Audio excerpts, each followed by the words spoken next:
Attorney Matibag, in your application letter, you mentioned that in your previous positions, you have introduced innovations and improvements to better serve the public. Should you be appointed as ombudsman, what innovations do you intend to introduce to the office? Thank you, Your Honor. The first innovation that we'll introduce will be the digitalization of the submission of the SALN of every government officials. Not only to digitalize it, but to come out with the algorithm to design real-time submission of the government employees of the increase in their assets, and also face-to-face with other agencies like the Bureau, like the Bureau of Internal Revenue, also the Land Registry of Deeds, the LTO, so that we will know what are the assets being submitted and not submitted to the SALN. And also make the submission only the full SALN for those top 5%. And those who have a lower ranking will not be allowed to submit the full SALN, but also submit it digitally. Former Ombudsman Martires restricted public access to the SALNs of government officials, although I think partly you have addressed that. But for the record, would you continue to adhere to this policy, and why? First of all, with all due respect to the former ombudsman, I will allow an access to the SALN. However, I will limit it to those who are needed to be known, like the net assets, the amount, the assets, but probably not to disclose personal information like the address, name of the children, so that to protect the one who is submitted the SALN. And in relation to this, the digitalization, the public can access it, and even the media can access it with strict compliance to the guidelines that will be set forth by the Office of the Ombudsman. The reason for this is we need to gain the public trust and respect of the public to the government agencies. And in doing so, this will be a cornerstone of the Office of the Ombudsman. Thank you. That was my final question. I wish you good luck, Attorney Matibag. Thank you, Attorney. Thank you, Your Honor. Thank you, Attorney Mejia. Our next interviewer is the Honorable Justice Erlinda Pinera Uy. Thank you, Attorney Cuevas. Good afternoon, Attorney Matibag. Afternoon, Your Honor. In your PDS, I noticed that your spouse is currently the Congresswoman in San Pedro, Laguna, and you have many relatives in government. If appointed ombudsman, how would you ensure that you are beyond the influence of anyone and that you would maintain impartiality regardless of personalities involved? Thank you, Your Honor. Actually, yes, ma'am, my wife is a second termer in the House of Representatives. And alam po ninyo, bago po ako nag-apply na dito sa ombudsman, ang unang-una ko pong kinausap ay ang aking may bahay. For her to understand that being an ombudsman, my life will change, my personal dealings will change, even to my friends. And alam nyo po, ang nasa unahan dapat dito is the real love for the country, na dapat ang nauuna rito is yung integrity and accountability. So, siguro po ang aking gagawin dyan, if there's a possible conflict of interest, I will be immediately open it to the public. And if it's needed for me to recuse myself, Your Honor, I will not hesitate to recuse it, my position, Your Honor. Thank you po. How have your professional experiences molded you for the position of ombudsman? Thank you, Your Honor.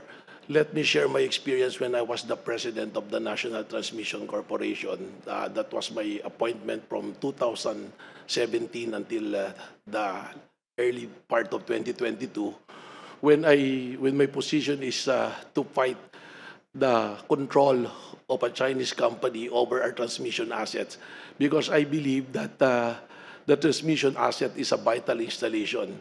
And if it should not be controlled by any foreign entity, considering that our sovereignty is very important. I was criticized. I was actually even, there are black propaganda against me, but I never waver my desire to go against the position of the concessionaire that company controlled by a Chinese national be in our transmission assets, Your Honor.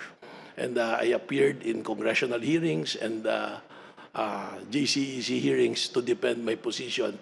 And we were able to achieve victory on this matter when there was an arbitration in Singapore, and the assets owned by the National Transmission Corporation was all titled under the names of the National Transmission Corporation, and declared that the action of NGCP is against the concession agreement and the law which created the concession, Your Honor.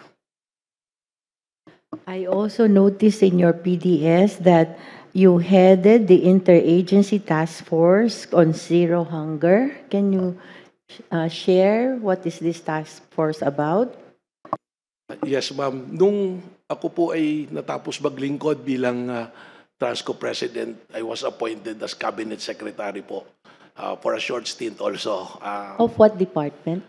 Cabinet Secretary po, yung CABSEC po na position. Okay. Opo, Yes. used to be held by Honorable Carlo Nograles. So I held it for 5 months. And one of the tasks is to, yung sa hunger nga po. So what we did is in coordination with other agencies like the SWD and other NGOs, we promoted the campaign to end the hunger po. That is, we conducted seminars and also we visited areas that needed to be addressed yung pong hunger natin sa Pilipinas po. Is this task force still in existence? Unfortunately, the Office of the Cabinet Secretary was abolished po by the present administration, and I don't know if it has been directed to other agency, Your Honor. How do you stay abreast with current ethical standards as well as jurisprudential concepts of ombudsman cases? Well, as part of being a lawyer, we know that we are all attend the MCLE program. But apart from that, it's my habit to regularly read recent rulings and jurisprudence that will probably help me in my practice on a day-to-day basis, Your Honor. And have you handled cases before the Ombudsman or the Sandigan Bayan? I'm sorry, ma'am. Have you handled cases before the Ombudsman or the Sandigan Bayan? Yeah, not yet, Your Honor.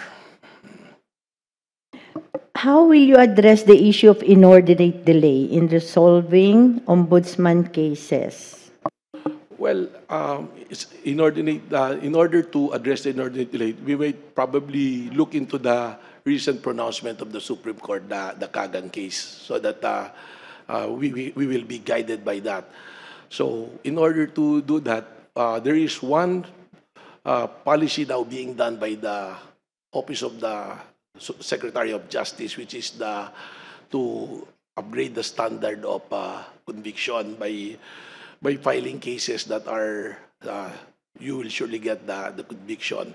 So that's one. But more importantly is for the Office of the Ombudsman to first address in the first 100 days to make an audit of all the cases pending and check which cases should be dismissed and which cases should be continued to be prosecuted in relation to the policy being done by the Office of the Secretary of Justice.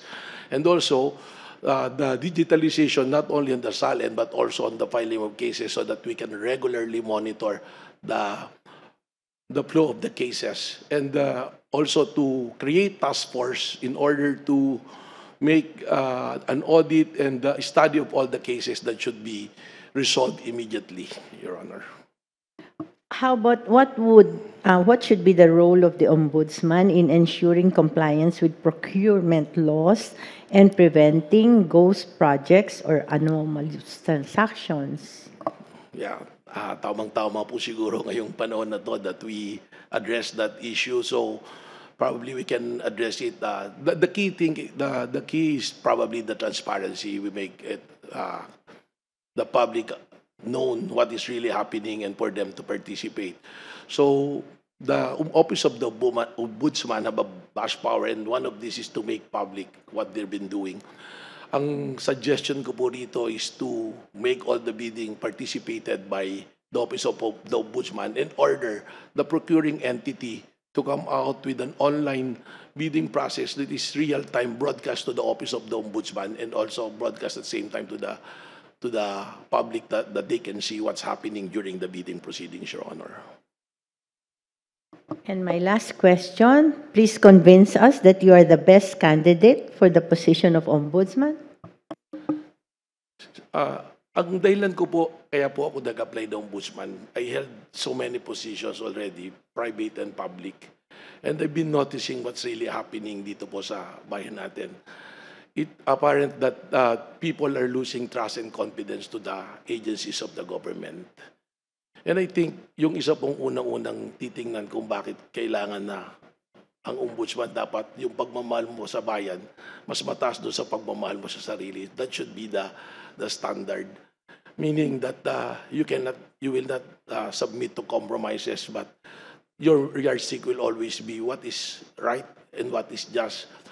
And ang ombudsman mandated po ng Constitution to protect the people. Kung makita po natin ngayon, the rise of the tulpos, because ordinary people cannot go to the agencies that's supposed to protect the ordinary people. The ombudsman supposed to be the watchdog and should be close to the people. Wala po tayong nakikitang ganon. And I'm willing to offer my experience, both politically, both in the administration of government and privately, to do what I can do for the country so that we can give the best legacy to our people. And which is, that legacy is to give back the trust and confidence of the people to the agencies of the government so that we can really start to progress at this point, Your Honor. Thank you, Your Honor. So like I said, that was my last question. Good luck to you, Attorney Matibag. Thank you, Your Honor. Thank you, Justice Uy. Our next interviewer is the Honorable Congresswoman Gerville Luistro. Good afternoon, Attorney Matibag. Afternoon, Your Honor. You are advocating for the decentralization of the Ombudsman. You even pronounced or indicated in your documents the creation of additional regional offices. First question, is it your intention as well to put up provincial offices? Yes, ma'am. Actually, it's my desire that every office, if it's possible, to put an ombudsman on that office. Because my idea is to deter those people who think that they will think twice before doing something wrong. Because to me, my point of view is deterrence is one big key so that corruption will not happen. Is it your intention that if there's an erring local official, instead of filing the complaint to the Ombudsman Central Office, we will be filing it in the provincial office of the Ombudsman?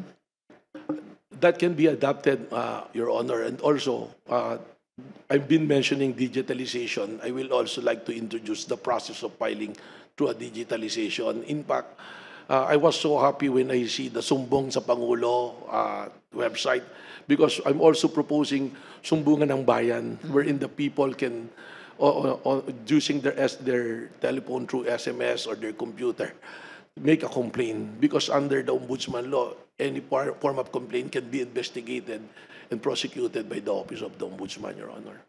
I wish to go first to the regional and the provincial office.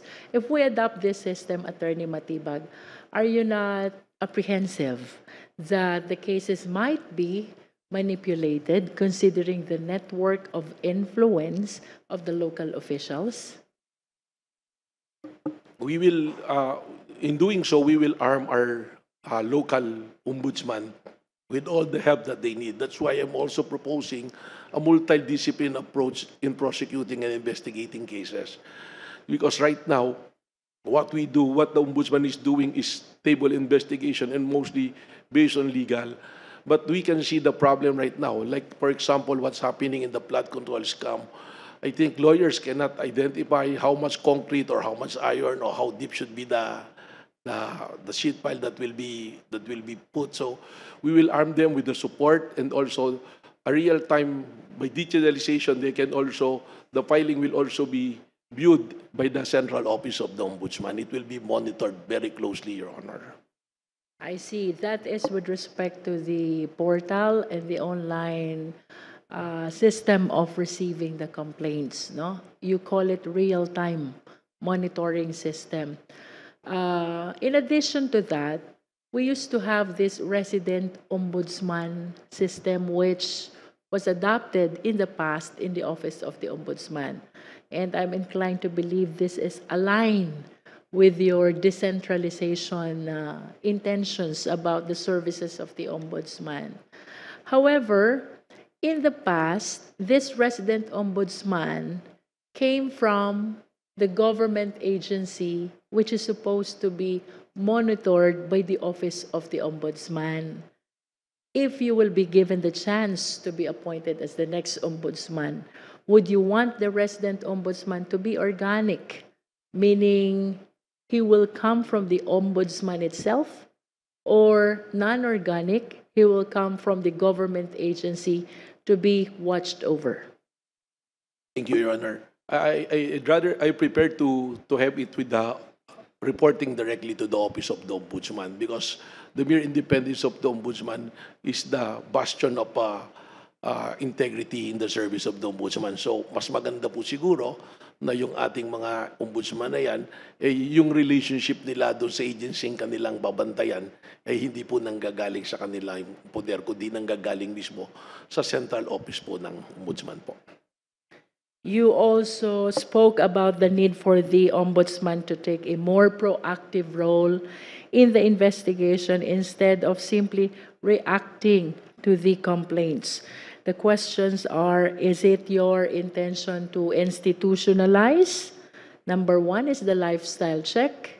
Number two is the audit partnership. And number three is the motu proprio investigation.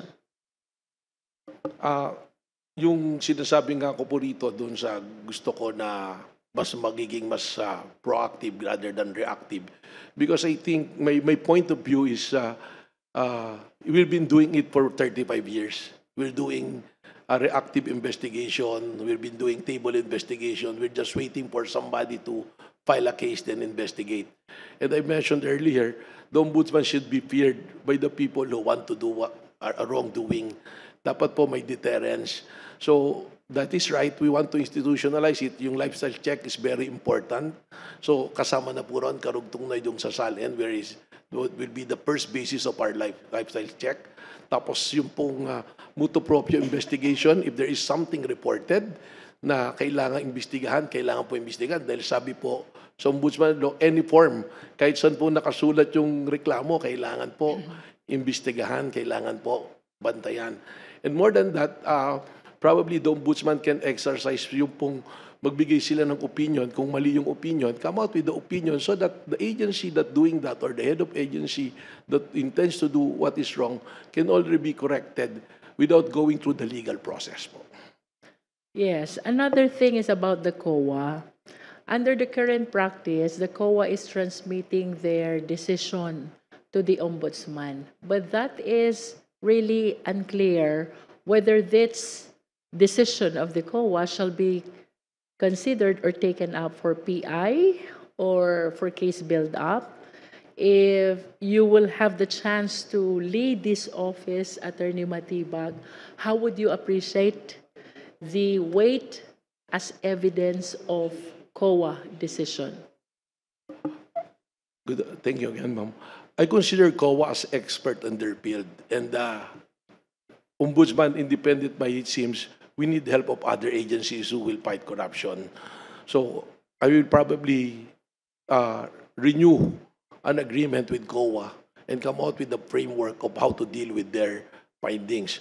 However, if the findings is really clear that there was a corruption issue on what they reported, then I will take it as it is, and motu proprio, we can probably file a case based on that. But more than that, as I mentioned, there should be an agreement between parties who fight corruption, like COA, like the Civil Service Commission. I recall that in 2004, there was an agreement among the three agencies to come out with a framework to fight corruption that was done in Batangas, in Solana, which became a Solana agreement, but there was no follow-up already. So if fortunately I'll be elected as ombudsman through the help of the JBC, of course, I will make a follow-up in that. and make a framework not only with COA, with all other agencies that in charge with enforcement and prosecution of illegal actions by the government officials, Your Honor. Similar to that COA decision is the committee report of the Congress, and I am sure you witness your spouse taking part in various inquiries in aid of legislation will likewise come up with a report based on the 2022 rules ng Ombudsman. The committee report of the Congress should be subjected to case build-up, but the rule has been changed in 2025. Under the 2025 rules, the committee report shall be automatically docketed and shall be subjected to an outright preliminary investigation. From a perspective of the possible next Ombudsman of the Philippines, would you want the committee report to go through the case build-up first, or you will appreciate that as significant for preliminary investigation already? Well, Ma'am, it will depend on the weight of evidence because, of course, when we prosecute the case with the Sandigan Bayan or any other court, we will go back to the evidence that will be presented. So we will look into it and check, especially if it's a high-profile case. If it passed the standard of a probable cause, then we will immediately prosecute on the matter, especially if it's a high-profile case, as I mentioned, Your Honor. Your answer actually leads me to my next question, and perhaps the last. During the time of Secretary Boying Remulla, he issued circular number 15 and number 28.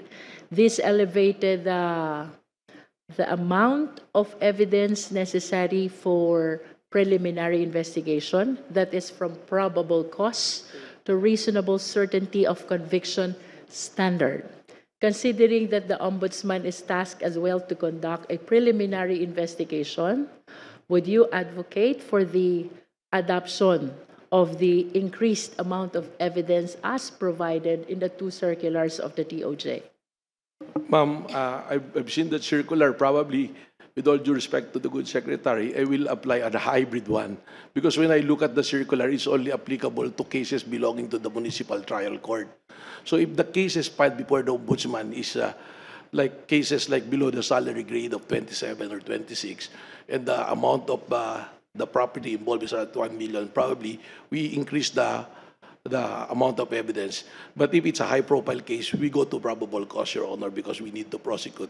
As I said, the people are watching. We need to gain the trust and respect of the people once more for the institution of the government, Your Honor. Thank you, Your Honor. For my last question, Attorney Matibag, of course, all the aspirants for this office are qualified. As a matter of fact, the task of the JBC is to select the best qualified. You're given the chance now to promote yourself. Anong meron ka na wala yung ibang aspirants? Well, I'm sure all of us here and all the aspirants, just like me, mahal natin yung bansa natin, and that should be the number one basis. Another probably is the legal, somehow not legal expertise, but the knowledge of the law to apply and use it properly. And to prosecute those should be prosecuted and protect those should be protected. And of course, to me, is humility as well, because we need people to be closer to the people, to the Ombudsman. If you will look at the Constitution, ang sabi po talaga sa Ombudsman, tanod bayan yan eh. Ibig sabihin, people should be close to you, they can come to you. I mentioned earlier the success of the Tulpos because of failure of our constitutionally mandated agencies that should protect the people. Wala, they're looking for instant justice. Yung akin po sigurong track record nung ako'y nanggaling sa iba-ibang ahensya will be my greatest achievement, or probably yung aking bibit-bitin dyan sa Ombudsman. I've been tested several times, especially in the National Transmission Corporation where I used to head it.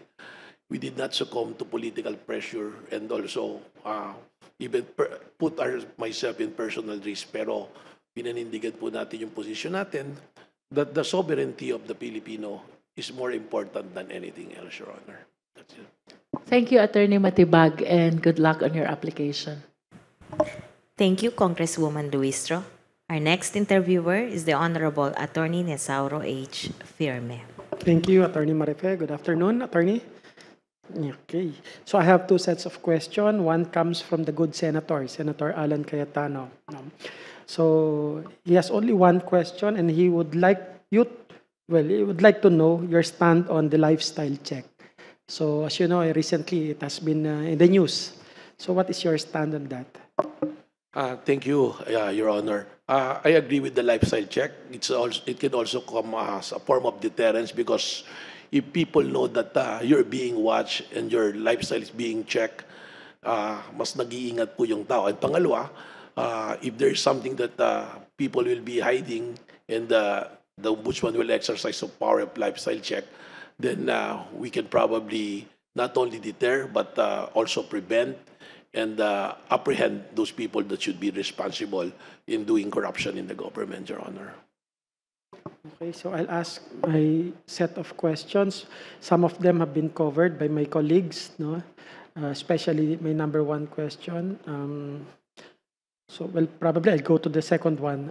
So, despite all the accomplishments in your life, why do you still want to become the ombudsman?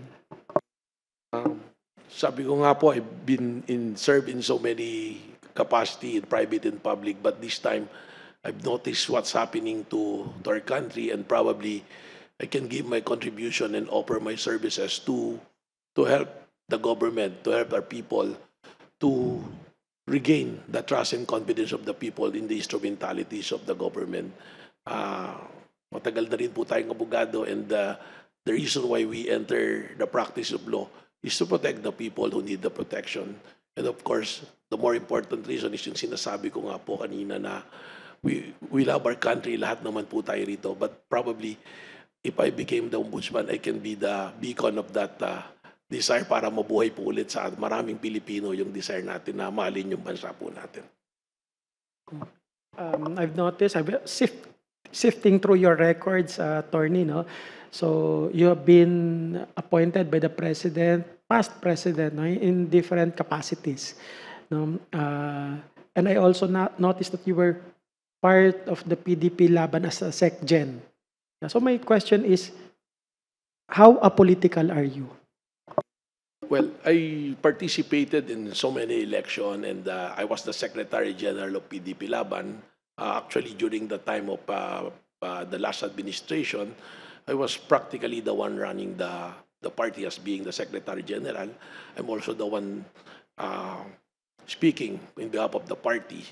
But I know very well that the position of the ombudsman should be apolitical and should not succumb to political pressure. And my answer probably to address political pressure is transparency, because we all know that pressure thrives on secrecy. But if you're very transparent and you always go back to what is right and what is accountable, you're accountable and the integrity, then no matter how much political pressure or personal pressure will be given to you, then you will do fine, Your Honor. In connection with that, attorney, no, one of the qualities also of a good ombudsman would be independence, possession of independence. So can you tell us an instance wherein you displayed your independence, no? Whether as the former general manager of the MIA, diba? Or as a SecGen of the PDP Laban, or as the CABSEC then, or probably the president of the Transco? Let me cite the example when I was the Secretary General of PDP Laban. I was a Secretary General of PDP Laban until October 2023. If we recall that during that time, that started the controversy between the Dutertes and the Romualdez and the Marcoses. But prior to that, because I'm also writing an article in Daily Tribune, and I wrote an article about the confidential funds. Despite the prodding of my party mates not to write something offensive to the Vice President, I still publish my article, which is I'm said personally and legally against confidential funds being given to civil agencies like the Office of the Vice President and the DepEd. So I wrote that article, and because of that, I was told to retract it or somehow make an public statement that that is not directed to the Vice President. But how can I do that? She's the only Vice President at that time. So what I did is to resign from the party and be an independent so that I can also exercise my writing in the Daily Tribune regularly on issues that will affect anyone. So I think that's one of the time that I displayed my independence despite being accused that I'm bata daw ako ni Secretary ganito, ni ganyan. But when it comes to principle and position, I will not submit to any personal prodding from anyone, Your Honor. Another character of a good ombudsman would be integrity. So you've been in several government offices in the past. So were there occasions where your integrity was tested or put to test? And how did you navigate through that? When I was the president of Transco, there are a lot of, I don't know if I can mention it because, but just to say, there's a You lot can of, omit names, attorney, if you want I will to. not mention him, but there's a lot of things that being offered, even ordinary invitation for me to dine with them or in the guise of having a meeting. So what I will usually do when they're inviting me that way, I will bring the entire Mancom to attend that meeting so that I will be transparent, so that my people will know that I'm not doing anything wrong. And I've just also to place both Transco and the Manila International Airport in a standard under the ISO, so that the process will be there. Even if I leave the agencies, the process will remain, and my successors will somehow follow what I've done in those agencies, Your Honor. So at present, attorney, you're living a private life. Yes. And if appointed as the ombudsman, do you foresee any significant change in your life or lifestyle? And how do you manage, or how do you want to cope, or how will you be able to cope with that? Of course, Your Honor, definitely there will be a big change. Sabi ko nga po, ang unang-una kong kinausap bago ako nag-apply yung asawa ko. Dahil sabi ko, it will really change even the way we will discuss things, because there are things that I cannot discuss with her, and at the same level that she cannot discuss with me. So I'm preparing myself. Siguro po yung hindi ko lang pwedeng baguhin with playing with my kids, it will be my stress reliever. But ang akin pong moral compass lang dito is the integrity, accountability, and transparency. And on top of it all is the love for our country, that we need to regain the trust and confidence of the people to the institution of our government, Your Honor. So you're ready also to have bodyguards with you? Yun lang po yung kasi minsan ako lang po nagmamaneho mag-isa, Your Honor. Pero if what it takes to secure us is probably po, hindi naman siguro dapat ganun karami. Kasi po, Your Honor, kung gagawan ka naman ng masama, kung 10 yung bodyguard mo, baka yung gagawa sa'yo ng masama, 20 naman po yung kukunin. So, just leave everything to God siguro. Magdasal po tayo palagi. And if you're not doing anything wrong, kung may gumawa man sa'yo ng masama, at least, you know na wala kang ginawang masama. Mabuti na po yung may magalit sa atin na tama yung ginagawa natin kaysa nagagalit na mali yung ginagawa natin po. So, well, you've been into politics and public service before. So how much value do you give to public perception? For me, the perception is very important, lalo na po dito sa Ombudsman. If you will notice, I submit in my action plan yung pong Corruption Perception Index na minimeasure po ng international organization, wherein we are only scoring 33 out of 100 and we are ranked 114 out of 180. So importante po yung perception, especially for the people, for the investors who want to invest. Just like what happened po ngayon because of this flood scam issue na to. I'm reading at the the news, dun po sa business news, we've already lost $1.7 billion na investment in the span of 2 to 3 weeks because of that. And of course, yung public trust po, paulit-ulit ko po kaninang sinasabi na yung public trust and respect ng tao should be important, because if there is no respect or the perception of the public to the office of the ombudsman is bad, kahit po maganda at tama yung gagawin, palagay ko po, we will not succeed. Ombudsman, independent may it seems, need the support of the public, need the trust of the public and all the other institutions of the government and even the NGOs po. So how about public criticisms? I know that, well, in public service, you do good and you still get public criticisms. How do you handle that? Well, just recently, I experienced that. And actually, I was surprised when my application for ombudsman became public. Marami po locally sa amin because I'm married to a politician. But sometimes I shrug it off. But there are things that you should answer also, because if you will just allow it to happen, even if it's garbage being feeded to the people, pagka hindi po sinagot, di paniniwalaan. But at the end of the day, you go back to the evidence. You confront them with evidence, the best evidence that you can confront them.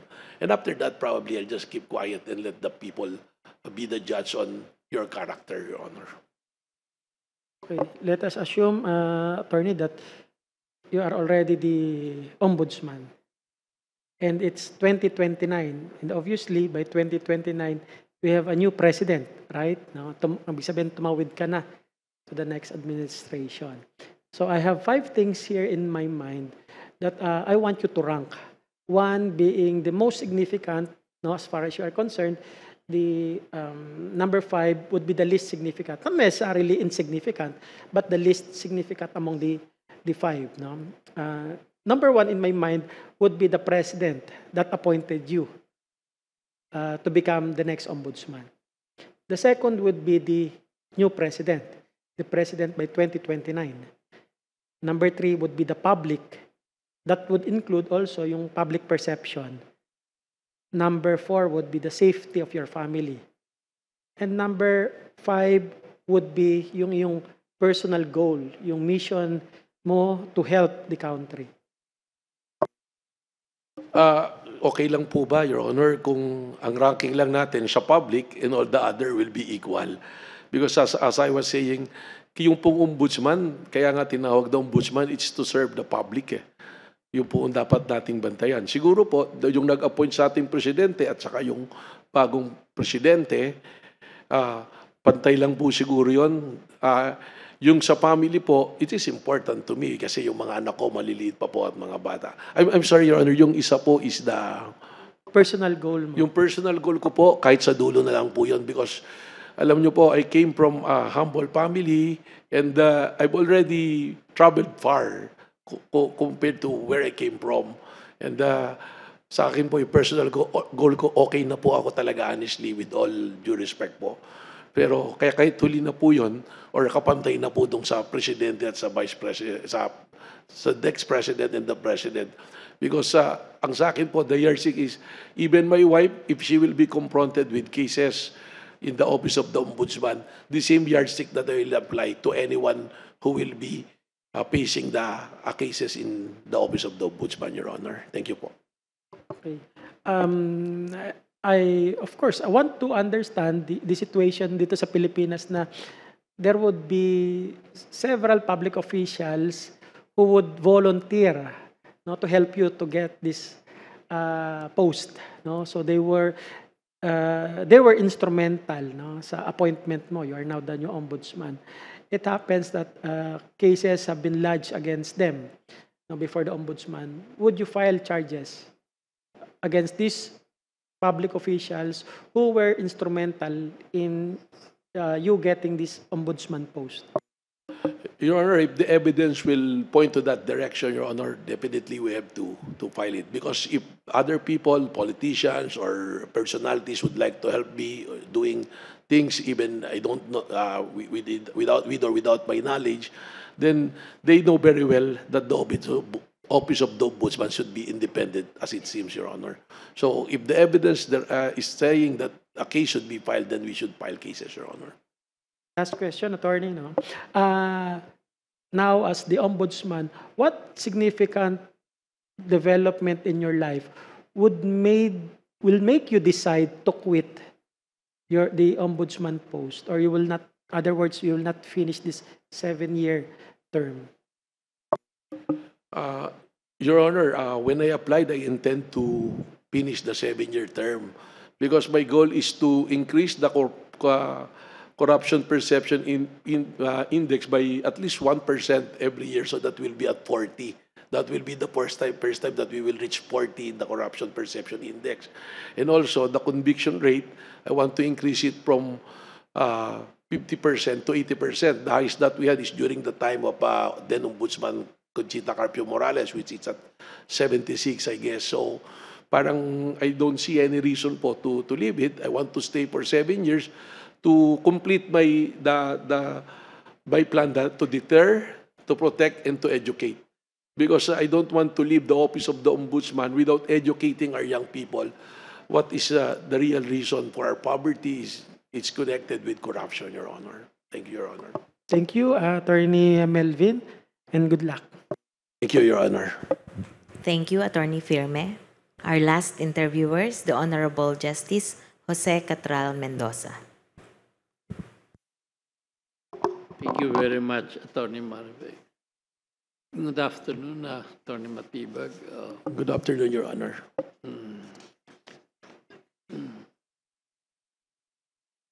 Most subjects I want to cover were already covered by your answers. I just want you to explain. I have read your position paper.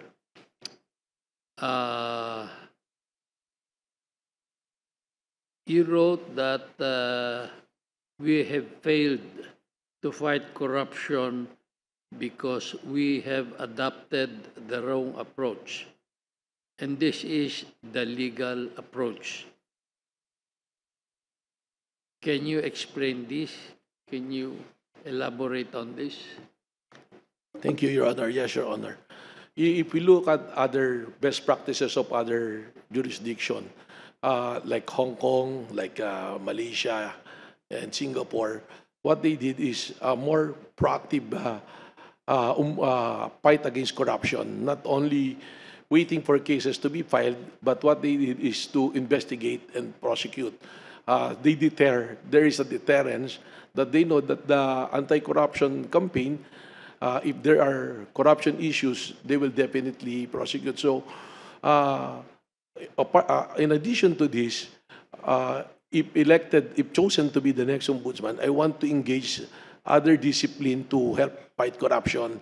As I mentioned earlier, probably we can recruit engineers, architects, forensic experts, financial experts, IT experts. So a multidiscipline approach, because what been doing before during the 35 years is mostly prosecution. We are represented by mostly lawyers in the office of the Ombudsman. There are now no other discipline. And to fight corruption, which is being done, again, I will cite the example of the flood control scam. Lawyers has no enough knowledge on the engineering or the design of any flood control or any bridge being done by the Department of Public Works and Highways. So I will try to come out with a multi-discipline approach to a complex problem of corruption, Your Honor.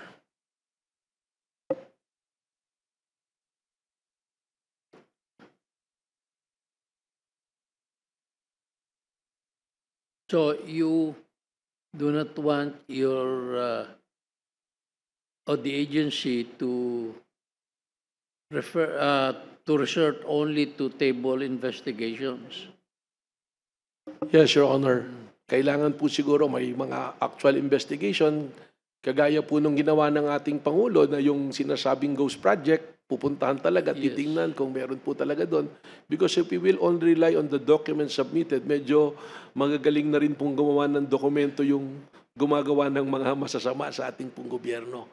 So, meron po talagang actual, a more proactive approach po, Your Honor. Presently, it is not being done? To my knowledge, ang nangyayari po, if there's a cases filed, titingnan po yung mga ebidensyang inilatag, magpapatawag po ng preliminary hearings, but yung pong actual na mga pangyayari na dapat ay puntahan ay hindi po nagagawa. You want the investigators to conduct field investigations. Well, field investigation po na Oo, ginagawa. kasi may field investigation nga, but they do not go to the field. Is that what you want to... Yeah, dapat po yung Convey. actual talaga and dun sa mismong lugar kung saan nangyayari po at allegation ay ating pong puntahan.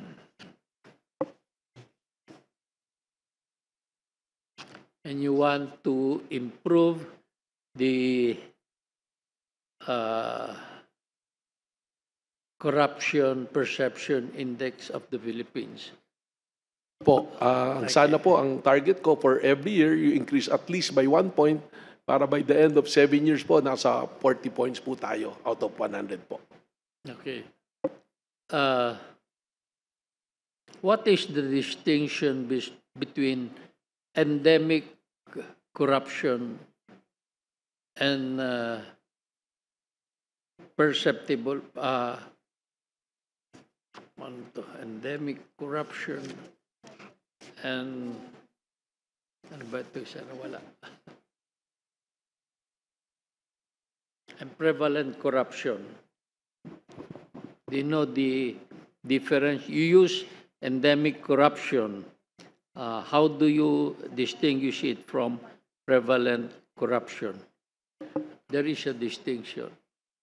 Well, when I use that word, I'm trying to describe in a different language, Your Honor. Pero to me, prevalent and endemic, parang yung prevalent is regularly happening. Endemic, parang wala na pong wala nang lunas, wala na pong magagawa. Sabi mo, meron ka pa rin magagawa. So it's not endemic. Well, I've subscribed to that, pero I'm just trying to use a metaphor to describe the state of our corruption po in our country, Your Honor.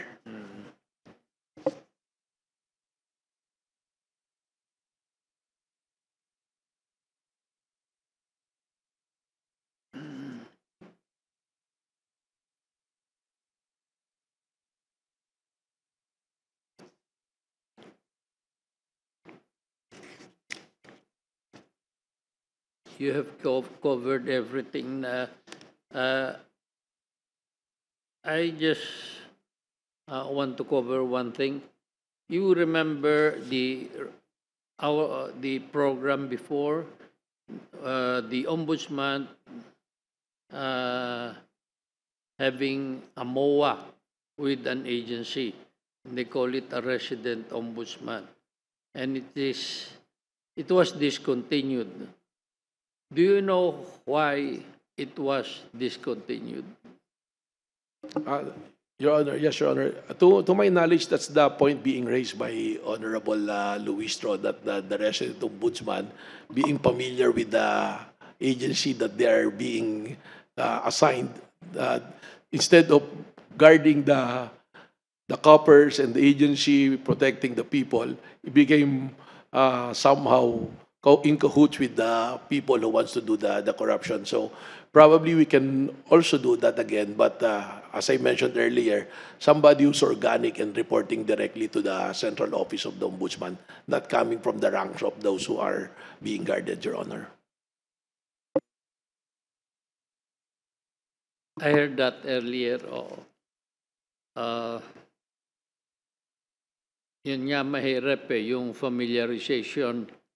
Pero kahit na directly from the office of the ombudsman, like the COA, meron ding resident COA. Sabi nga ni Secretary Singson, good time lang yan. But anyway, pag nandun ka na, you study it. So thank you very much, Attorney Matib. Thank you, That Your will Honor. be all. My pleasure po. Thank you. Thank you, Justice Mendoza, and thank you, Attorney Melvin Matibag.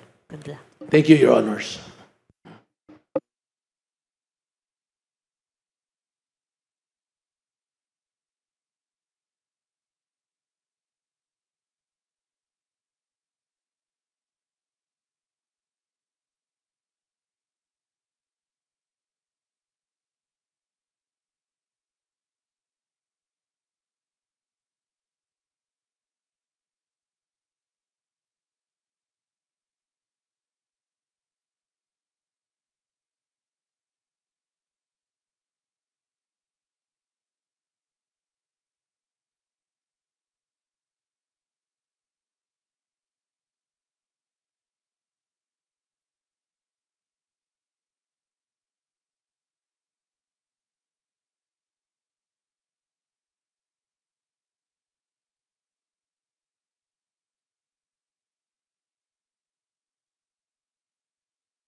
Magandang hapon po sa inyo lahat. Your Honors, the last candidate to be interviewed this afternoon is the Honorable Sandigan Bayan Associate Justice Michael Frederick L. Musngi. The first to interview Justice Musngi is the Honorable Attorney Jose V. Mejia. Again, thank you, Attorney Cuevas. Good afternoon, Justice Musngi. You've been with the Sandigan Bayan for quite some time. And if I may ask, from where you sit as Associate Justice of the Sandigan Bayan, how do you assess the effectiveness of the Ombudsman in prosecuting cases?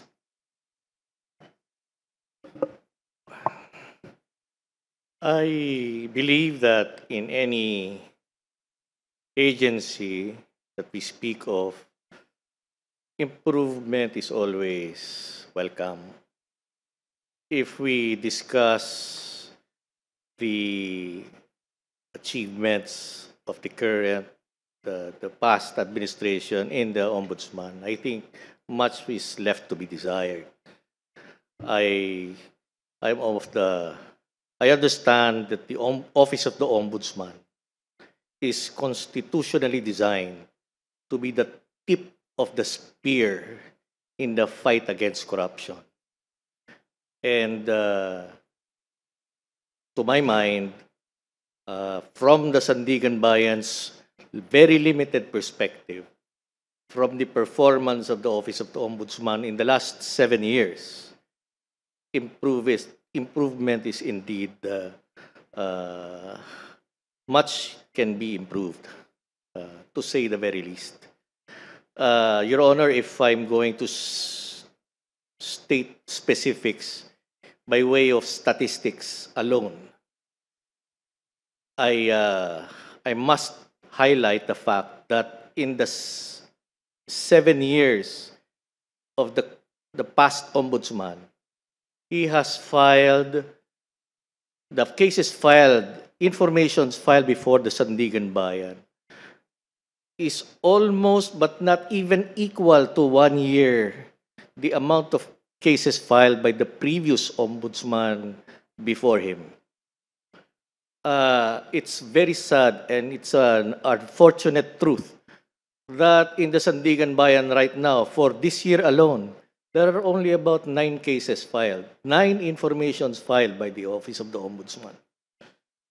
When we're already on that 8th month. So, from the limited perspective that I sit as Sandigan Bayan Justice, I think judging from an agency that has a 5.5 billion budget, certainly much is desired.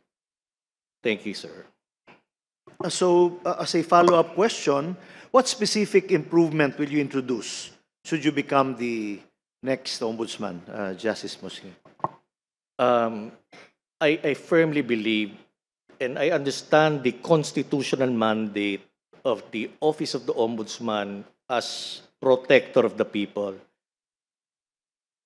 Your Honor, I am mindful that there are only 2 instances in our very Constitution when the words, the phrase, protector of the people was utilized by the framers and is now found in 1987 Constitution. First is referring to the Armed Forces of the Philippines, the AFP, as protector of the people in the state. And secondly, when it speaks of the Office of the Ombudsman and his deputies as protector of the people. So definitely, I believe that the Office of the Ombudsman has been underutilized and underfunctioning for the longest time. Definitely, the intervention that is necessary from the Office of the Ombudsman is not just prosecution and enforcement, but should heavily be functioning as a preventive arm of maladministration in governance. So, if you talk about reforms, I stated in my plan of action that I will revive the resident ombudsman program. I will engage organic ombudsman personnel to perform those functions.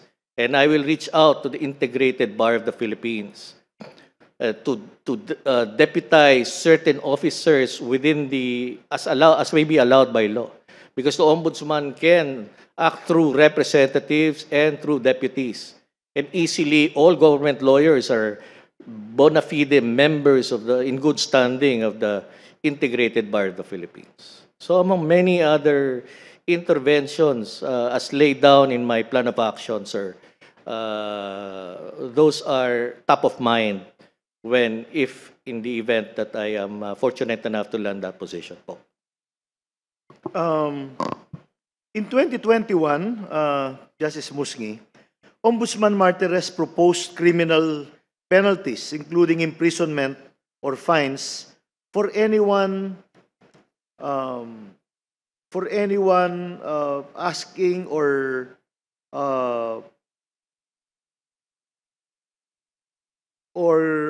proposing to publish official SAL-ends. Some sectors have decried this as unconstitutional and a threat to public accountability. Can you please comment? I believe public access is enshrined in our Constitution in consideration of the public's right to know. Government officers and employees are always accountable to the people, and accountability should and access to information with regards to certain details involving public officers, I think is a constitutional requirement for those holding public office. So I think that I think the debate pertains to regulation, but to entirely restrict it to a point of prohibition, I think is unacceptable. So public access requires information be given to those who request it. This is consistent already to the resolution of the Supreme Court en banc, issued sometime 2012, penned by then Justice Mendoza, who mentioned that motive for gaining information is not important. What is important is access be given. So access is a constitutional directive that is not susceptible to too much interpretation bordering on prohibition, sir. Thank you. Well said, and that was my final question. Thank you, Justice Musngi, and good luck.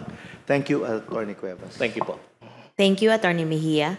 Our next interviewer is the Honorable Justice Erlinda Piñera Uy. Thank you, Attorney Cuevas. Good afternoon, Justice Musngi. Good afternoon, Justice.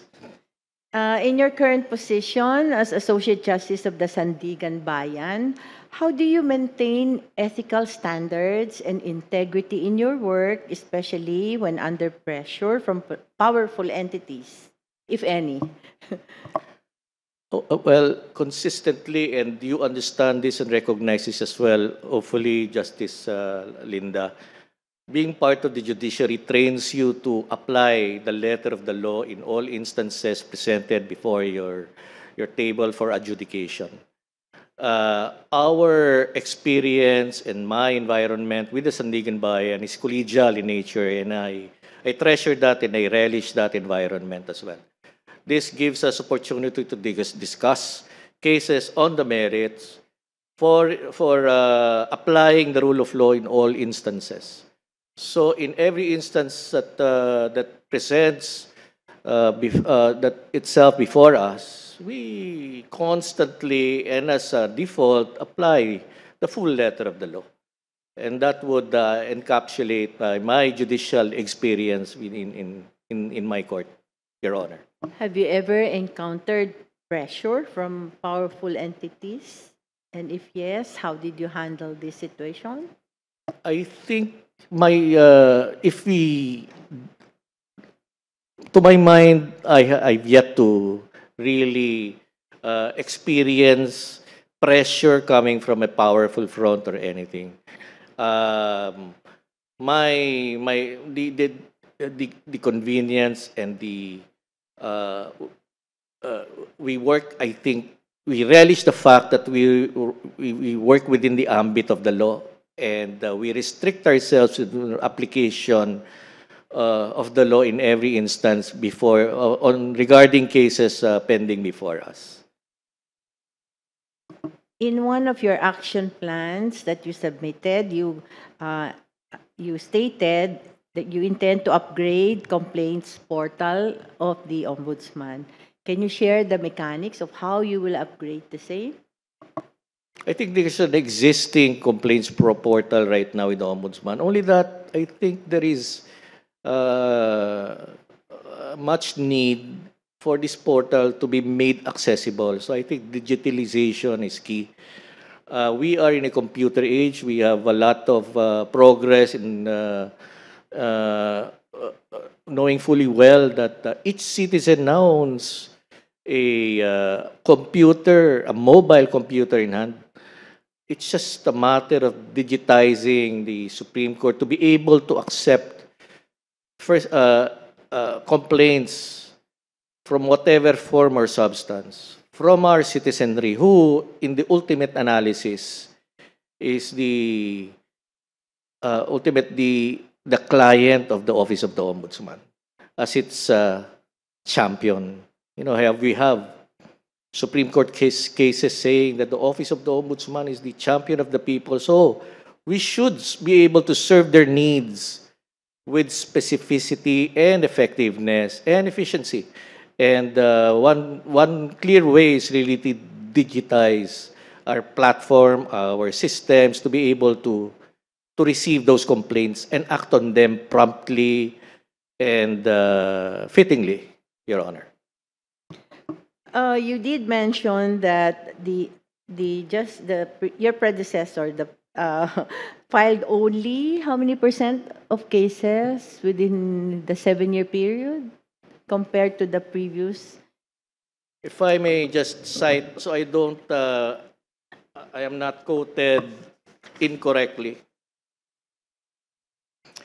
In the years, let's just count for the last 7 years, because the last 6 years, Your Honor, because in the 7th year he shared the output and the accomplishment of the previous ombudsman before him.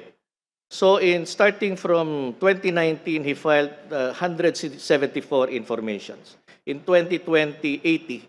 In 2021, 106. In 2022, 223. In 2023, 162. In 2024, 96. And in 2025, the figures I have here is from just, I think, July. So it's 6 here, but I understand since then, it's now grown to 9. So this is compared to 1 year of the previous ombudsman. 2017, it's 2,447. So it's not even, I think, 50% of 1 year alone. So that is where I'm coming from, Your Honor. But would you have the data on how many cases were filed vis-a-vis the cases, the complaints that were filed and the cases that were successfully prosecuted, or I mean, went into prosecution? I have no data on the number of cases that I have cited, but my data with the Sandigan Bayan is as far as conviction rates and acquittal rates is concerned, Your Honor. My understanding is currently the conviction rate of the Sandigan Bayan is about 64%. The acquittal rate is about 24%. I see. How will you address the issue of inordinate delay in resolving ombudsman cases, should you be appointed? My plan is really to follow the letter of the Constitution, directing the Ombudsman to act promptly. So prompt action is the constitutional mandate.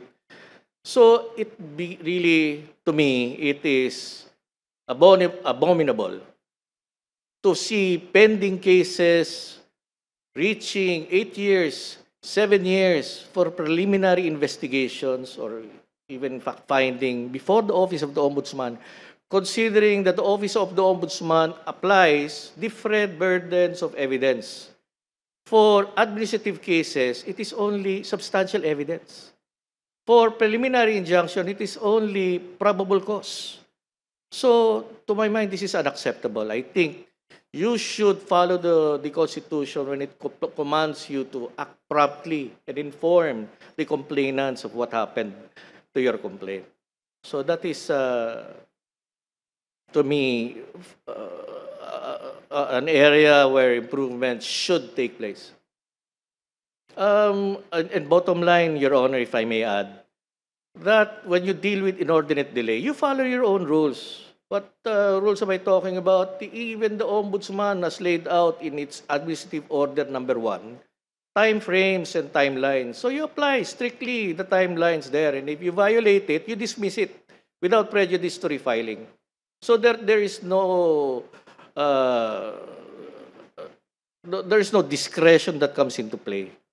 Of course, there are exceptional circumstances involving voluminous records, number of respondents, but that should not be the rule.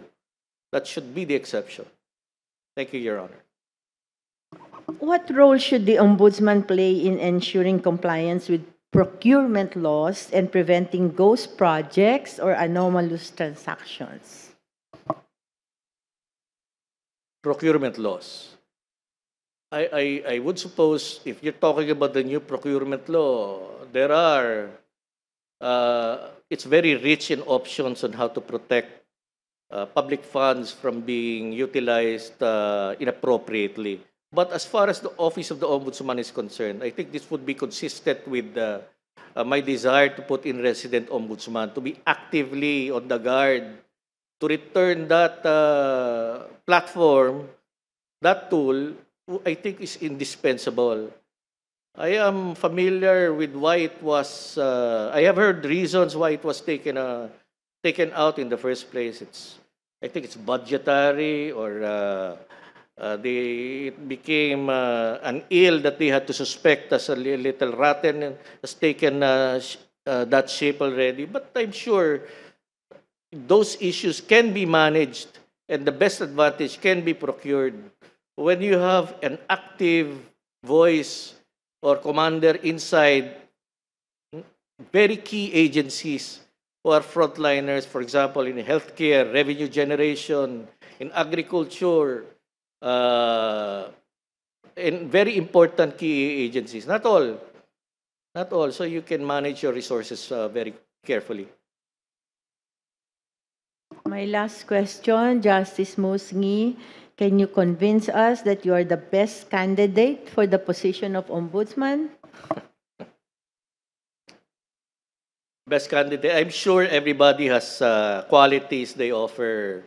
All the other candidates, I think, to my belief, have their own advantages and strengths.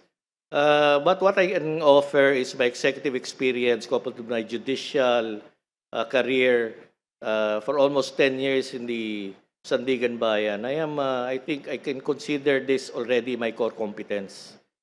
What I believe, likewise, that the Office of the Ombudsman should be energetic, should be fairly independent, and fiercely loyal to its mandate.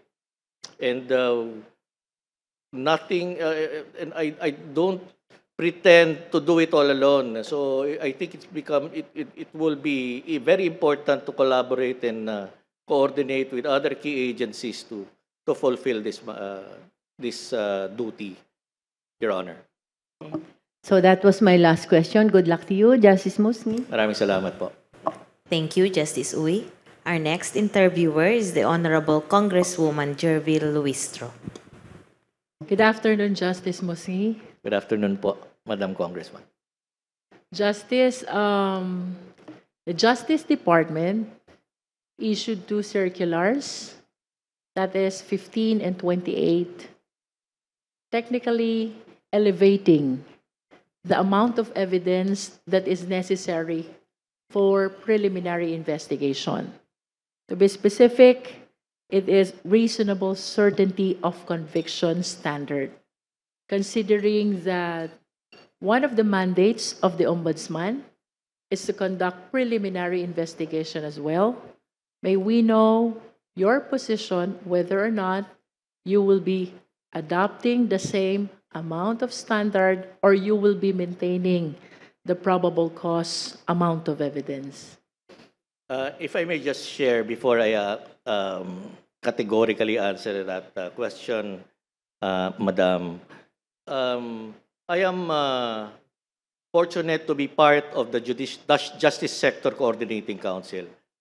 That's why it gives me familiarity how that evolved to be a decision from the Secretary of Justice to come out with lifting the benchmark for filing of cases before, initially in the Metropolitan Trial Court level and then with the Regional Trial Court level, from probable cause to reasonable certainty of conviction. To answer your question, I believe probable cause should be the appropriate benchmark still. Reasonable certainty of conviction, I think, would be material to test on ordinary criminal cases. Ordinary criminal cases. To my mind, it is still the benchmark in the Constitution, in the issuance of warrants of arrest, even when it is filed in court, remains to be probable cause. And just to stretch it a little further, the Ombudsman, interestingly, is not part of the Justice Sector Coordinating Council until this date, even as we speak now. So it's a little queer to see that, because it is indeed a pillar in our justice system, in a foremost player in the justice sector, but it remains not to be active in JSCC. I think JSCC should consider including the Office of the Ombudsman in the JSCC, consisting of the Supreme Court, the Judiciary, headed by the Chief Justice, the DILG, and the Department of Justice. So my quick answer is no. Probable cause is sufficient. Maybe when they are a member, when Ombudsman is now a member with JSCC, then maybe we can consider that further. But if I may stretch this, my thoughts on this as well, what's important po, to my mind, is that the determination of probable cause be left to those who are going to prosecute that. So right now, it's organic with the Office of the Ombudsman who determines probable cause, because they investigate and they pass it on to the special prosecutor for prosecution. I think that if it's going to be, it's the special prosecutor who prosecutes, then I think, and consistent with the mandate in 6770, it should be the special prosecutor who determines probable cause. So he or she builds the evidence, and then when comfortable that he has met probable cause, he or she prosecutes it before the Sandigan Bayan, Your Honor. So those are my thoughts po. Thank you. May I know what JICC stands for? The Justice Sector Coordinating Council po. It's Justice Sector Coordinating Council. Yes po. Thank you. For my second question, Justice, in 2022, the Ombudsman rule provides that the committee report from Congress shall be subjected to case build-up for a period of 60 days, extendable to additional 30 days. And during that time, it should not be considered as adversarial and should not be docketed yet. Now, in 2025, that rule has been changed, and it now provides that committee reports shall be docketed and scheduled for preliminary investigation right away. So if given the chance, Justice, to be the next Ombudsman, would you adopt the 2022 rule or the 2025 rule? My view there is this po. I think it's a complete waste of money and time of all our good congressmen when they conduct their investigations, even in oversight capacity or in aid of legislation, to still conduct fact-finding. I think docketing and proceeding with preliminary investigation in accordance with the 2025 rules should be fair and appropriate considering all the circumstances. But my additional view there is this. I personally believe that the 2025 rules issued by the last living ombudsman prior to his end of term, I think that leads much to be examined. Why change the rules all of a sudden before you leave? I think the new ombudsman should be given the chance to really review your rules at the outset and not when you leave. So maybe that should be a consideration for the next ombudsman to take a serious look at the new rules issued before the former Justice Sam Martires left. Similarly, Justice, the Commission on Audit, they transmit decisions to the Ombudsman.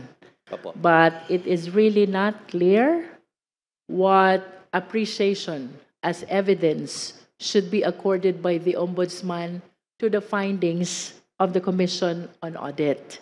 Again, may we be enlightened on your position on how the decision of COA should be appreciated by the Ombudsman. I think the Ombudsman should appreciate it, the COA report as such. It is in the nature of administrative appreciation of the facts laid out before them. If it's an administrative matter pending before the office of the Ombudsman, I think that should be respected as well. But if the charge is criminal, I think a new evaluation should be pertinent because the weight of evidence utilized by the office of the Commission on Audit is far different from the weight of evidence utilized by the lens of the special prosecutor, to my mind, in determining probable cause. So that's entirely different. Usually justice, but not all the time. It carries with it a recommendation for filing of violation of Anti-Graft and Corrupt Practices Act. So is this the same scenario that you are referring to with From respect COA po? to... Yes, COA Justice. the examination of COA pertains to the administrative aspect of a government transaction. The criminal aspect, they can have their own opinion, but to my mind, the evaluation of COA is different from its core strength in finding an audit, in determining the course of audit. So I think the Office of the Special Prosecutor should be the best determinant because they, at the end, will be prosecuting this case before the court. Thank you. And earlier, you made mention about the Ombudsman being a preventive arm rather than only an investigative and prosecutorial arm. I wish to ask your opinion about the possibility of giving power to the Ombudsman to subpoena bank records in light of the bank secrecy law and the recent jurisprudence on the power of the Ombudsman to look into this. I think a court order is required before the Ombudsman can examine court records, even if the 6770 allows them to open bank records. If I'm asked what my opinion is of that, I think that entails legislation because you have entirely a different sphere of interest when you talk about bank secrecy. We are talking about the stability of our banking system now in protecting its own. This is a highly technical and economic framework that you have to understand now and where the legislators are coming from in the enactment of bank secrecy laws. So in terms of, I think, in terms of pending cases, you secure a court order. In terms of bank records being the subject of investigation, you go to the AMLA. If indeed these are proceeds of criminal activity or this has resulted, the wealth is coming from illicit sources, the law allows you to an asset prevention, asset freeze order from the from the courts through the AMLA even. No? So With I that think sta- interest should be weighed differently in this particular concern because we're talking about economic banking system in interest with regard to special interest of an accused in a case pending before the office, in a matter pending before the office of the Ombudsman po. Nonetheless, Justice, if you will be given the chance to propose a legislative measure on this, would you propose for granting of such power to the Ombudsman, the power to subpoena bank records? Without involuntarily, yes. I think accountability should be weighed in a considering when a public officer is involved. I think much of his privacy interests are a little should be sacrificed. But that sacrifice needs to be contained in legislation. So you may amend the statements contained in a statement of assets, liabilities, and net worth to include a specific collateral allowing a voluntary waiver of bank accounts wherever they may be found, whether local or foreign. That would be a good avenue to start your legislative study on. Or else you will have to amend the bank secrecy law. Justice, with regards to the AMLA's power to issue a freeze order or to initiate the issuance by the court of the freeze order, would you advocate as well as part of your context of being a preventive arm that Ombudsman be given a power to issue freeze order? No, I think the AMLA powers are sufficient in that respect. Again, Ombudsman has very broad powers in its arsenal already.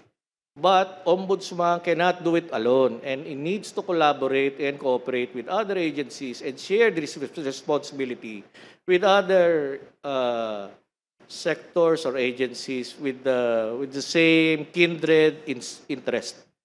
So I think we are ably protected by AMLA for now, including our financial including those laws on terrorism, finance, and so forth, because to aim for such an additional power would, I think, be inconsistent with powers already enjoyed by other government agencies when partnerships and collaboration should be more useful, Your Honor. Justice, we've seen a lot of occasions when star witnesses, vital witnesses are recanting their own testimony. And these are sensational cases. So, from a perspective of an aspiring ombudsman, aspirant for the position of the ombudsman, how do you appreciate the current witness protection mechanism of our government? It's, from my understanding, it's very limited, but I understand this is the Department of Justice has full control with the witness protection program of the existing witness protection program of government.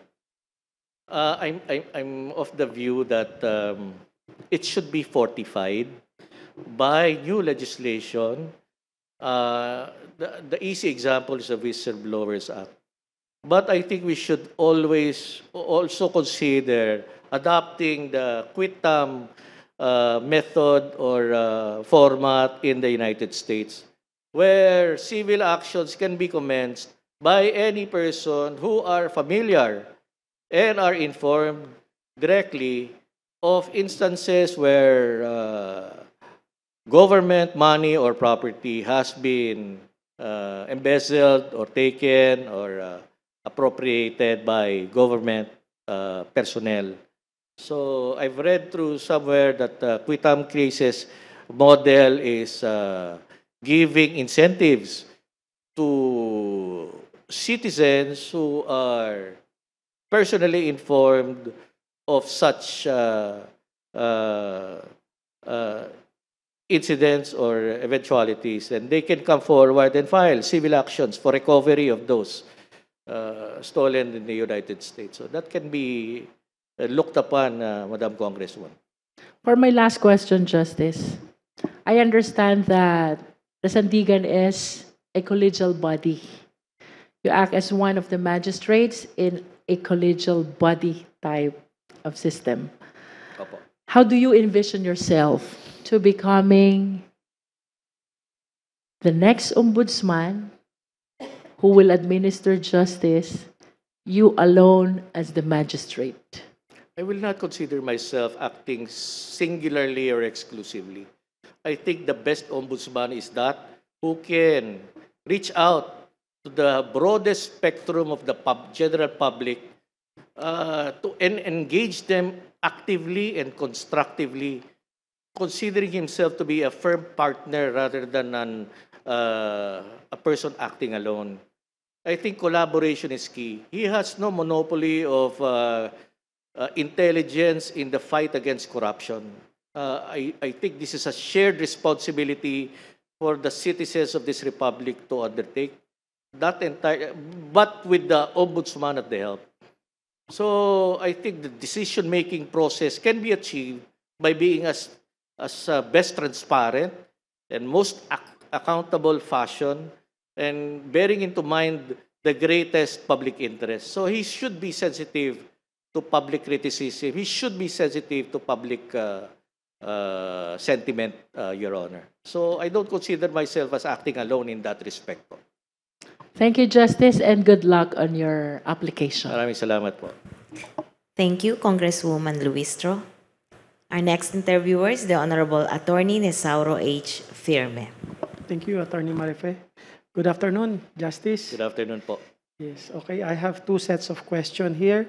One comes from the good Senator, Senator Alan Peter Cayetano, and he has only one question. So he would like to know your stand on the lifestyle check. I'm sure you have heard that news recently, about the lifestyle check among all government officials. What is your take on that? Well, lifestyle check is indeed a powerful tool to assess whether or not, as to find indices where actual corruption has already transpired. It is a tool where you can find, strictly speaking, the application of 6713, 3019, or even the old law 1379 for features, for both criminal and administrative actions to be commenced. But it entails a process. You find, if I'm going to describe it, you find a key government agency where corruption is perceivedly rampant, and you look for leaders there where, or specific individuals who you should determine to be subjects of an inquiry involving their current lifestyle. It's a tool. But to my mind, sir, this is my personal belief, that's post facto. That occurs after the fact, when you should be at the forefront of preventing corruption already. But post facto, parang naghahanap ka na ng galis after the sugat. So it's a very difficult process. It will entail a lot of effort and a lot of resources. And the bottom line is,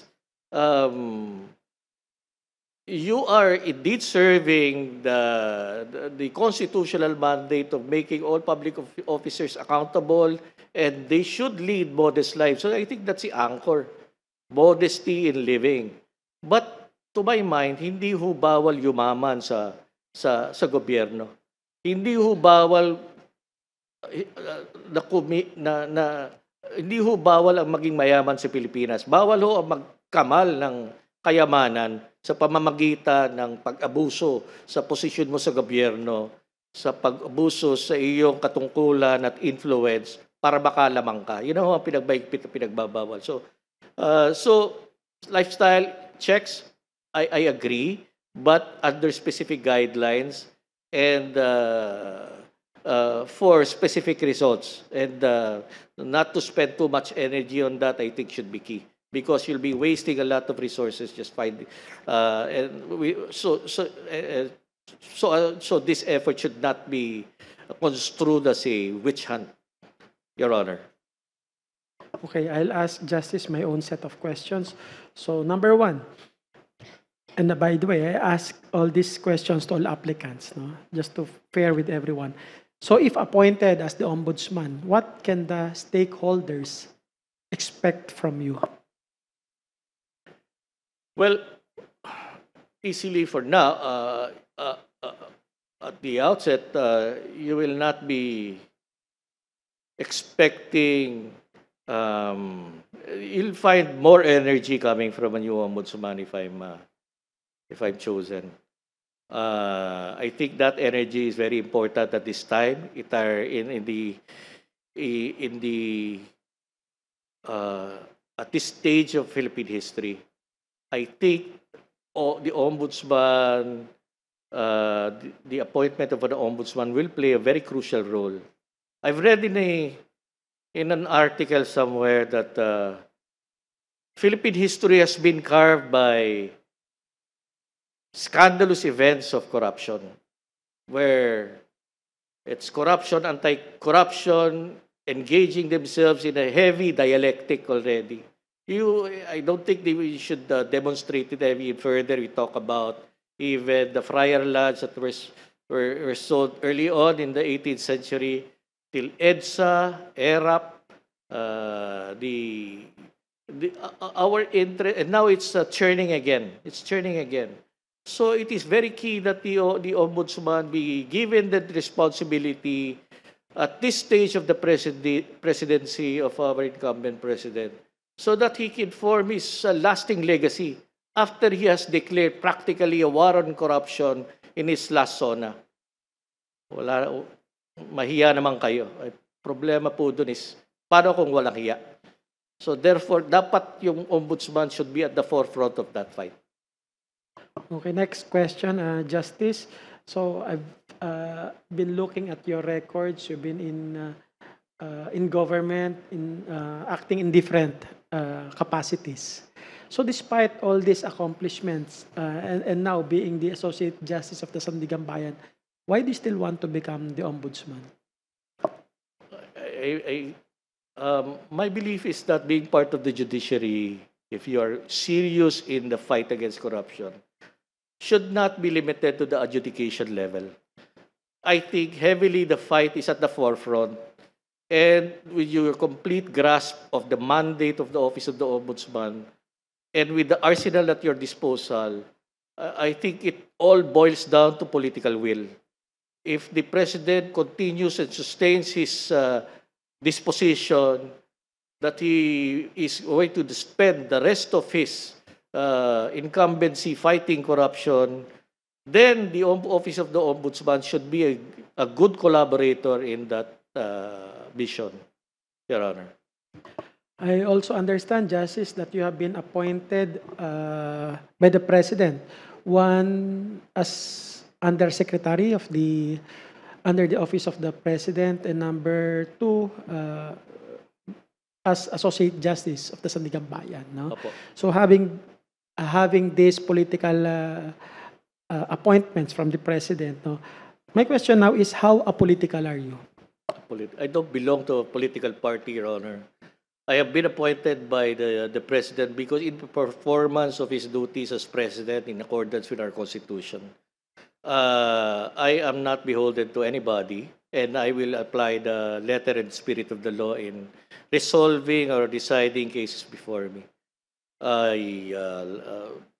Also, if there are strict rules on if I feel obligated to disclose conflicts, personal conflicts that will render me incapable of acting judiciously, then I'll be able to disclose that, and in appropriate instances, inhibit even. If you're talking about persons very who have appointed me. But I think that is moot already in my case. Because the appointing authority that I respected that is no longer here, Your Honor. So you mentioned earlier that you are not beholden, and we all know that independence is one of the qualities of a good ombudsman. So my question is, can you give me an instance where you have displayed independence, in the discharge of your whether the past or present duties? Independence, Your Honor. I think, daily basis independence is when you carry out your judicial functions with the limitations, with the perspective only of a juror or a judge exercising his duty. Independence is free from any external pressure that would allow you to decide one way. I've yet, as I indicated earlier, I've yet to really see myself pressured as much to sway my judgment in one way or the other. And I relish the fact that collegiality is the character in our courts. So I am not alone in making my own decisions. I have been overruled, and I have experienced being as a minority jurist in certain decisions. So I rest with that thought, Your Honor. Yeah. And also one of the qualities of a good ombudsman is the possession of integrity. So my question is, were there instances, or probably an instance, where your integrity was tested or put to test, and how did you navigate through that?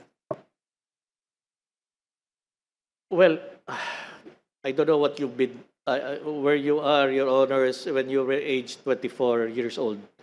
But at 24 years old, I was an accused in a homicide case. But before that, before the homicide case was filed against me, I was a student of law. I was, in fact, a senior law student in the Ateneo. On my second semester, I'm supposed to graduate. Then that incident happened where someone died. And at that time, the NBI director was my ninong. So there was a serious effort to approach me and telling me to say everything I know and point to certain individuals with the exchange that I will benefit, that I will not be included the respondent, I will not be included in the indictment, I will be allowed to graduate. But when I thought about it very meticulously, I decided against it, saying I cannot live with myself, knowing that I have gained, I have graduated from Ateneo, I will continue on with my life innocuously, I will not be blemished by this matter, deciding that I should face that case, being a student of law then at that time, and face the consequences. So I took it upon myself to decline that help and carry on with my life. I was removed from the Ateneo. The case became pending. I passed the bar, but I was not able to take my oath after 10 years. For 10 years. So I suffered those consequences because I stuck to my decision and not to make an easy path for myself, knowing that I will I cannot live with myself if I don't face that particular fight. I have full faith and confidence that I was innocent. So my thinking then, very idealistic at that time, was, how can I suffer those consequences when I know I did nothing? Really, I drove the vehicle that brought certain people in an initiation site, and that's it. So how can I be convicted, knowing the full metal of the criminal law that I have learned? How could that be? So that to my mind, I keep repeating that to myself as the ultimate test. I should have been, knowing I should have, I could have escaped that predicament, but to live with yourself, with your beliefs, I think I cannot. That's very difficult to bear. Thank you, Justice. So, next question is, well, I know as a justice, do you still enjoy a private life right now? Do you still? Yes. Yes, Your Yeah, Honor. okay. So what significant development in your life do you foresee would happen to you when you become the ombudsman? And are you ready to cope with that? Now, if I become ombudsman, I think I'll be a lot busier because I have only 3 cases pending before my division at the Sandigan Bayan now. I have from when I assumed chairpersonship of the 4th Division, I had 379 cases. Now it's reduced to about 20. And these are dockets. So when you reduce that further to cluster the names of people versus X, I have only 4 cases pending in my division. So it's going to make me a lot more busy at the very least, Your Honor. And I will sacrifice a lot of my private life, I think. And my family, I think, will have to understand that and bear that in the highest interest of service, Your Honor. How about having bodyguards with you? Are you comfortable with that? No, Your Honor. Well, if it's a necessary sacrifice, I'd have to take it and allow it. So as sabi natin, how much, I know you're in the ombudsman and you have received a lot of, probably there is already perception among justices of the Sandigan Bayan. So question is, how much value do you give to public perception? It's very important, Your Honor. I think trust and accountability are hallmarks of a good ombudsman. The cliche is public office is public trust. You are accountable at all times. And so your service is really focused on protecting your people, the public. So you should measure yourself against that standard always. That is the benchmark of your performance. If they're not happy, you are perceived to be incapable of leading your agency, maybe you should re-examine your propriety in staying in office. Okay. How about public criticisms? I'm sure you've been getting a lot of it. How do you handle them? Well, if it's constructive, Your Honor, I think you should lend an ear. And you should not be completely sensitive to public criticism. At the end, Your Honor, bottom line is, wala naman hong personalan yan.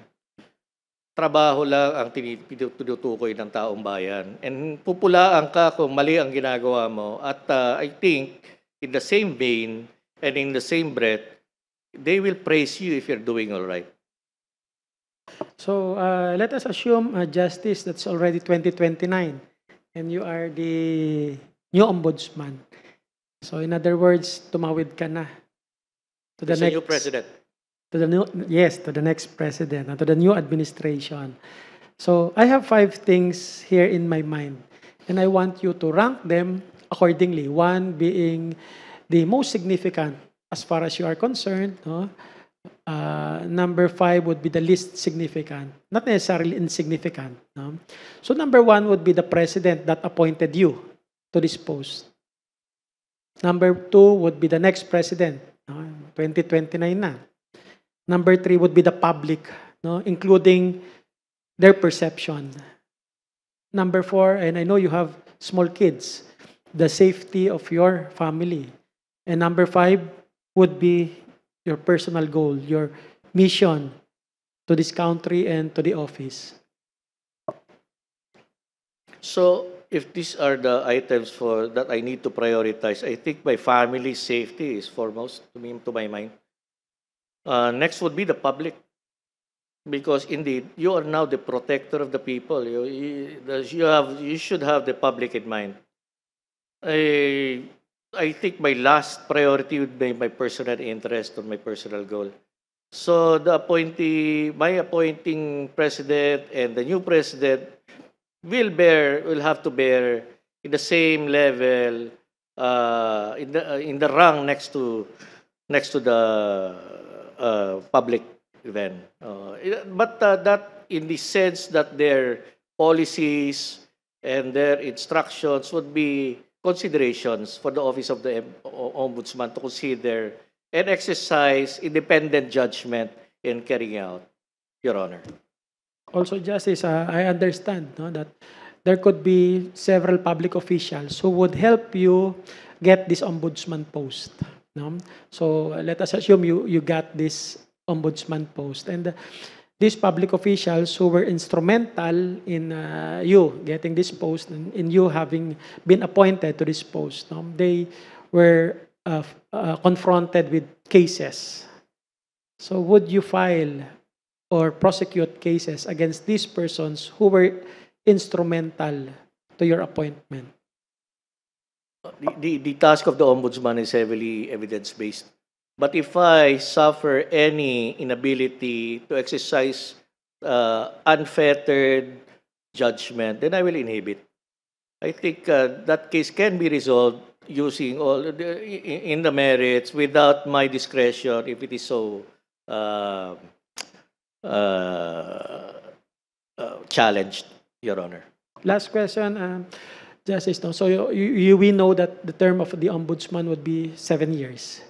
So what significant factor in your life would make you decide to quit the ombudsman post before your term ends? I have not even begun. I'm going to quit now. But let us just assume. Okay. In fact, we were talking about 2029. All right. I think health reasons would be, understandable. And I think it's a serious consideration if the public is clamoring for your resignation. I think that should be a matter you should be able to factor in when it comes to that, Your Honor. Thank you, Justice, and good luck. Thank you po. Maraming salamat po. Thank you, Attorney Firme. Our last interviewer is the Honorable Justice Jose Catral Mendoza. Good afternoon po. Thank you very much, Attorney Marife. Good afternoon, Justice. Just a few questions.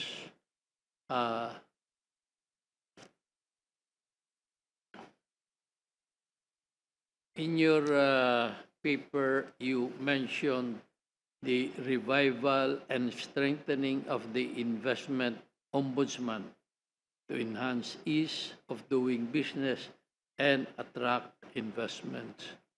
Justice, are you aware of Republic Act number 11032? This is pertaining to, Your Honor, the investment ombudsman? Yes. The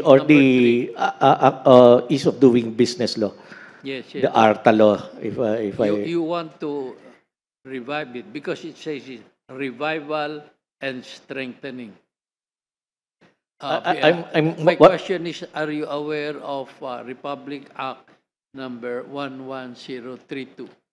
Is this the act of the ease of doing business law, Your Honor, creating the ARTA? Yes. Yes. I'm familiar with that law po. And I'm also familiar with the fact that there is no investment ombudsman currently existing or functioning within the office of the ombudsman at present. Not like before, when there was an investment ombudsman and an environmental ombudsman who was functioning specifically to carry out certain duties and responsibilities po. There is, no. So now you want to revive it? Yes, Your Honor. Will this not be a duplication of the work of the Central Business Portal under the ease of doing business? I think it's complementary, not duplicitous, Your Honor, with all due respect. ARTA is specifically charted and functioning to perform those duties, but it has no disciplinary authority or power. They have to, again, just refer this matter to the Office of the Ombudsman. So it's, to my mind, beneficial if you have an investment ombudsman specifically tasked to coordinate with ARTA, with the agencies, with Actually, the it's under the DIC. po? The Central Business Portal Yes. is under the DIC Department. The ICT po. Yes, the ICT. Oh. Yes. I think the idea of the ICT is really centralizing those portals for agencies with certain, with specific mandates of agencies to be better performed. So in that sense, it's really collaborative, suppletory to what is now being established with the ICT, not only with the ARTA, but with all other agencies with the kindred duty of fighting corruption, Your Honor. Thank you very much, Justice. That would be all. Your excuse. Maraming salamat po, Your Honor. Thank you, Justice Mendoza. And thank you, Justice Musni. Again, just to express my appreciation for conducting these proceedings in the midst of our inclement weather. Maraming salamat po.